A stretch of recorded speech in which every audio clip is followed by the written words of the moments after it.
Bismillahirrahmanirrahim. Assalamualaikum warahmatullahi wabarakatuh. Alhamdulillahirrabbilalamin. Puji syukur kita panjatkan kehadirat Allah Subhanahu wa Ta'ala yang telah memberikan nikmat, yaitu nikmat berupa kesehatan, sehingga kita masih bisa melanjutkan materi kita dalam pembelajaran IPA di kelas 9, yakni di sini kita akan melanjutkan materi yaitu mengenai listrik dinamis seperti itu. Oke. Nah, jadi di materi listrik dinamis ini ada standar kompetensi dan juga ada kompetensi dasar. Nah, di mana untuk standar kompetensinya yaitu kita bisa menerapkan konsep kelistrikan dalam penyelesaian masalah dan produk teknologi. Nah, kemudian di sini juga kita akan bahas satu persatu. Untuk kompetensi dasarnya, yang pertama yaitu memahami konsep arus listrik dan hukum Kirchhoff 1, kemudian memahami konsep hukum Ohm, kemudian di sini juga kita akan memformulasikan besaran-besaran listrik rangkaian tertutup sederhana. Selanjutnya ada mengidentifikasi penerapan listrik AC dan DC dalam kehidupan sehari-hari serta penggunaan alat ukur listrik seperti itu. Nah, jadi di sini kita akan bahas satu persatu untuk kompetensi dasar. Baik, yang pertama kita akan membahas mengenai konsep arus listrik dan juga hukum Kirchhoff 1 seperti itu. Jadi kita akan bahas satu persatu. Oke, yang pertama kita akan membahas mengenai arus listrik. Nah, arus listrik adalah di sini merupakan muatan dua buah benda yang berpindah. Jika didekatkan, maka muatan tersebut dinamakan arus listrik. Nah, jadi arus listrik yaitu adalah muatan. Jadi, kalau yang namanya arus listrik itu pasti adanya muatan. Muatan di mana dua buah benda yang berpindah. Jadi, kalau yang sudah dinamakan arus listrik itu pasti ada muatan yang berpindah. Nah, jika didekatkan, maka dinamakan dengan arus listrik. Kemudian, arus listrik juga bisa dinamakan sebagai jumlah muatan yang berpindah. Nah, intinya kalau arus listrik itu pasti ada perpindahan. Nah, itu bisa dinamakan sebagai arus listrik. Nah, dia berpindah dari satu tempat ke tempat lain dalam waktu 1 detik. Nah, jadi di dalam arus listrik ini ada yang namanya muatan dan juga berpindah dalam kurun waktu. Jadi di sini ada muatan dan juga ada waktu yang terjadi apabila arus listrik ini terjadi seperti itu. Kemudian arus listrik ini disebabkan karena elektron. Nah, jadi di dalam arus listrik itu ada yang namanya elektron. Nah, elektron ini yang bergerak di mana ada dua jenis arus listrik yang digunakan di dunia ini. Nah, ini ada jenisnya kalau arus listrik di dunia ini. Di antaranya yaitu arus elektron dan juga arus konvensional.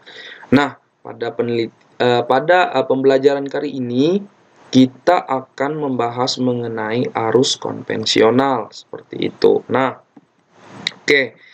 Jadi, yang kita akan pelajari yaitu tadi arus konvensional. Nah, jadi dari pemahaman kita di atas tadi bahwasannya arus listrik tadi kan mempunyai muatan dan juga mempunyai yang namanya yang namanya 1 detik, seperti ada waktu yang terjadi untuk berpindah seperti itu kan.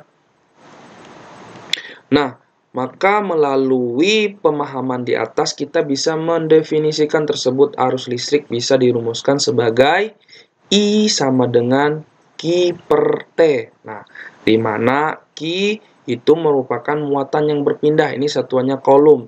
Kolom ini kita lambangkan C. Ini dinamakan sebagai muatan yang berpindah.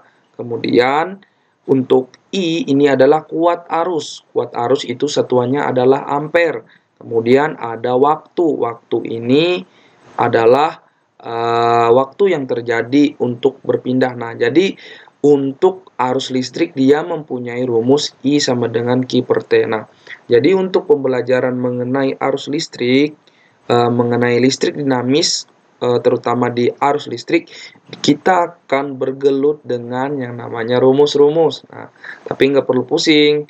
Rumus-rumusnya masih rumus-rumus yang sangat sederhana dan mudah dipahami. Jadi, Intinya kalau kita mau memahami mengenai arus listrik, kita harus pegang dulu ini kuncinya, yaitu I sama dengan Q per T ya. Di antaranya tadi yaitu Q muatan yang berpindah, kemudian I itu adalah kuat arus, dan juga T itu adalah waktunya. Nah, untuk memperjelas pemahaman kita mengenai arus listrik, jadi kita langsung menuju ke soal. Biasanya untuk lebih memahami mengenai pemanfaatan arus listrik, kita biasanya akan menimbulkan yang namanya soal. Nah, salah satu contohnya seperti ini. Nah, ini adalah salah satu contoh soal. Nah, di sini ada contoh soal. Berapakah kuat arus yang mengalir jika muatan 600 kolom mengalir selama 5 menit? Nah, kemudian di sini ada dua pertanyaan. Yang kedua yaitu muatan 250 kolom selama 25 detik. Nah, di sini ditanya berapakah kuat arus yang mengalir.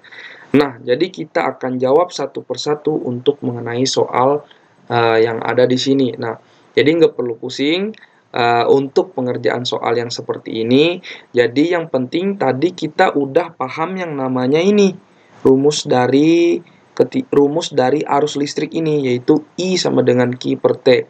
Yang penting kita paham kalau lambang I ini kuat arus, kemudian Q ini muatan, kemudian T ini waktu. Nah, kalau kita sudah paham mengenai lambang ini dengan maknanya, maka kita akan mudah memahami untuk mengerjakan soal seperti itu.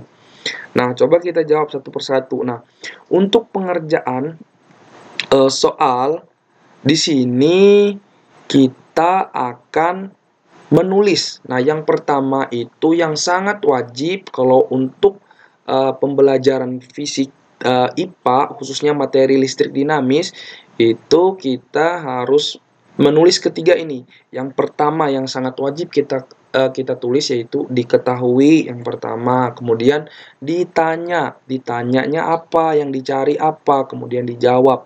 Ketiga ini harus wajib agar dalam penyelesaian soal itu lebih mudah. Nah, seperti ini tadi kan. Di sini diketahui diketahui. Nah, di sini ada muatan 600 kolom. Tadi muatan itu apa sih? Lambangnya muatan yang berpindah. Nah, muatan tadi Q. Jadi kita tulis Q diketahui 450 kolom. Sesuai kan? Ini untuk satuannya kolom. Kemudian T, waktu. Waktu itu sebanyak 5 menit. Seperti itu. Nah, ini jadi kita ketahui bahwasanya Q itu untuk muatannya itu ada 450 kolom. Kemudian untuk waktunya itu ada 5 menit. Nah, kenapa 5 menit ini 5 dikali 60? Karena ini kan dalam satuan menit. Jadi kita rubah. Dalam satuan menit kita rubah dari menjadi satuan detik. Karena kita menyesuaikan dengan waktu yang di sini. Waktu itu bisa digunakan untuk menit, bisa untuk sekon seperti atau detik. Kenapa menggunakan detik? Karena satuan internasional itu semuanya menggunakan yang namanya detik, sekon, atau bisa dibilang sekon seperti itu. Bisa kalau untuk menit bisa, tapi yang lebih spesifiknya itu dalam bentuk detik seperti itu. Nah, makanya di sini dituliskan bahwasannya 5 dikali 60 itu sama dengan 300 detik. Kenapa 300 detik? Karena kita ngitungnya 1 menit. 1 menit itu ada berapa detik? Ada 60 detik. Makanya kalau 5 menit itu 5 dikali 60. Jadi dalam 5 menit itu ada 300 detik. Nah, kemudian ini sudah kita ketahui nih. Q dengan T-nya udah kita ketahui. Kemudian ditanyanya I. I itu tadi adalah kuat arus. Nah, untuk kuat arus itu kan I. Nah, dijawab. Ini rumusnya tadi. Nah, sama. Ternyata sama. Yang ditanyakan I. I ini kuat arusnya. Jadi yang ditanya I sama dengan Q per T. Nah, jadi kita tuliskan dijawab I sama dengan Q per T. Nah, seperti itu. Jadi Q tadi berapa? Q tadi, oh ini ada kesalahan ini. Ini 600. Sebenarnya 600 kolom. 600 kolom. Ini ditulis 450, ini 600. Ini kan menyesuaikan yang di sini. Ini ada kesalahan.